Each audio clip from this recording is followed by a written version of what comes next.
সম্প্রতি সুইজারল্যান্ড ভিত্তিক প্রতিষ্ঠান আইকিউআরের তথ্য মতে রাজশাহীর বায়ুমান সূচক ছিল 162, যা অস্বাস্থ্যকর পর্যায়ের। একই সময়ে রাজধানী ঢাকার বায়ুমান সূচক ছিল 134, যা রাজশাহীর তুলনায় অনেকাংশেই কম। এক দশক আগেও রাজশাহী পেয়েছিল ক্লিন সিটি বা সবুজ নগরীর খেতাব।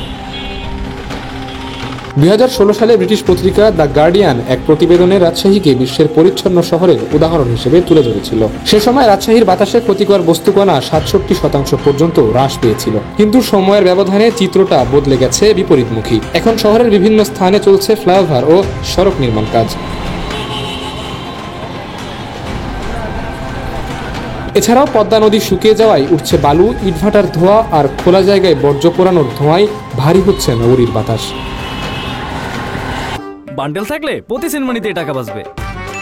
বিকাশ সেনমানি বান্ডেল কিনে জিতুন প্রতি লেনদেনে।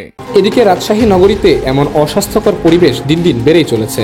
এতে অনেকটা স্বাস্থ্য ঝুঁকিতে পড়ছেন নগরবাসী। সিটি কর্পোরেশন বর্জ্য ব্যবস্থাপনায় দ্রুততা আনতে না পারায় পরিস্থিতি আরো খারাপ হচ্ছে।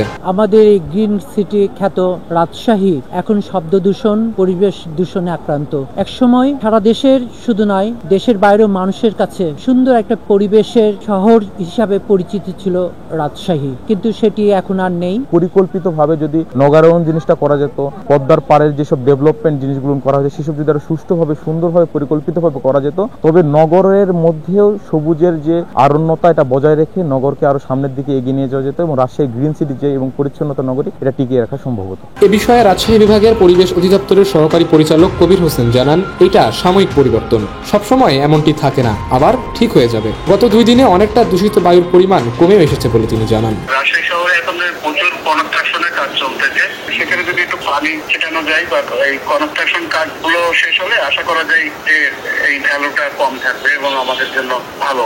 এরই মাঝে রিকশা, অটোরিকশার কারণে প্রতিনিয়তই যানজটের মতো ভোগান্তি পোহাতে হয় নগরবাসীকে। তারা মনে করেন, যদি দ্রুত কার্যকর পদক্ষেপ নেওয়া হয় তাহলে আবারও ফিরবে নির্মল বায়ুর সেই পুরাতন রাজশাহী।